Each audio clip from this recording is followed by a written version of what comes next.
নমস্কার বন্ধুরা, সবাইকে স্বাগত। চলে এসেছি আজকে রাতে রান্না করব এই যে পোনা মাছ। এই পোনা মাছগুলো ভাজা হয়েছিল, পোনা মাছের নিম পাতার শুক্তো। তাহলে পুরো ভিডিওটা প্রথম থেকে শেষ পর্যন্ত দেখতে থাকুন। এই যে কাঁচা লঙ্কা সর্ষে বাটা বেটে নিয়েছি, পেঁয়াজ বেটে নিয়েছি। মাছগুলো আরেকটু অল্প করে ভেজে নেব। কড়াইটা বসিয়ে দেব, গ্যাসটা জেলে নেব।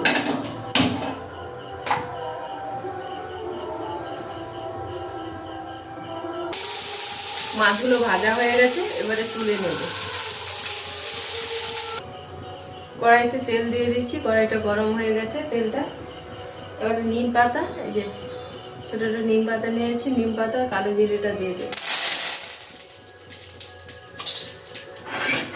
দিয়ে দেবো নিম পাতাটা, এই যে ভাজা ভাজা হয়ে গেছে। দিয়ে দেবো পেঁয়াজ বাটা।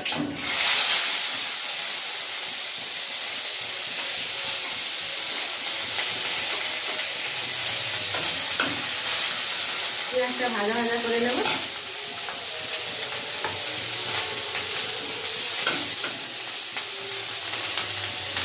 দিয়ে দেবো আদা,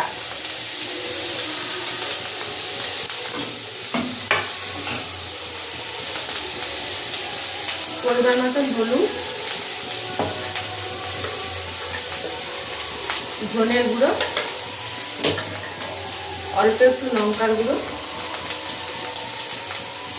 লঙ্কা বাটা হয়ে গেছে, তাই অল্প করে একটু লঙ্কার গুঁড়ো দিয়ে মশলাটা কষে নেব।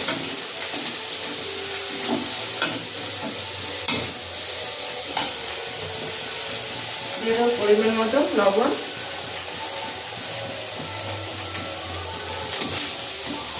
অল্প একটু জল দিয়ে মশলাটা কষে নেব।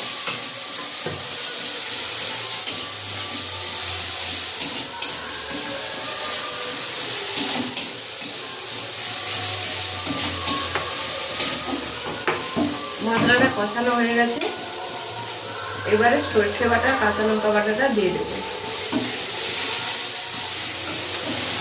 দিয়ে জল দিয়ে দেবো।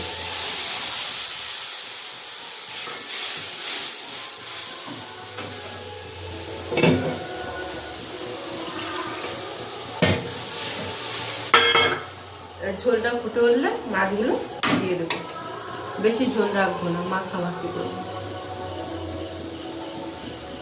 যেহেতু বাসি ভাজা মাছ নিম পাতাতে করছি, তাই বেশি ঝোল রাখবো না, মাখামাখি করে রান্নাটা হবে। ঝোলটা ফুটে গেছে, এবারে মাছগুলো দিয়ে দেবো।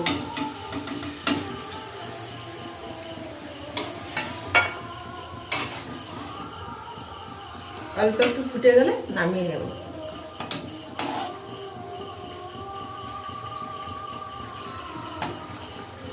বন্ধুরা, একদিন নিম পাতা দিয়ে পোনা মাছের শুক্তো রান্না করে, আমি যেভাবে রান্না করছি এভাবে রান্না করে খাবেন, খুবই ভালো লাগে।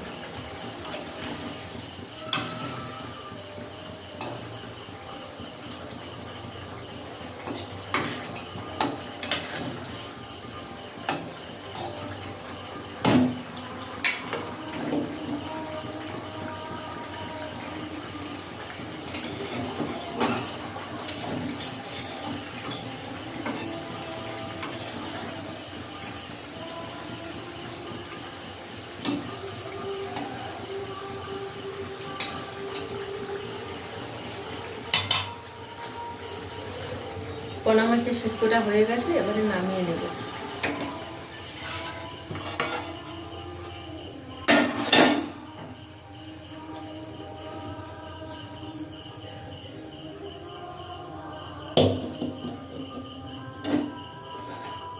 এই দেখুন কত সুন্দর। তাহলে বন্ধুরা, আজকে আসছি, টাটা।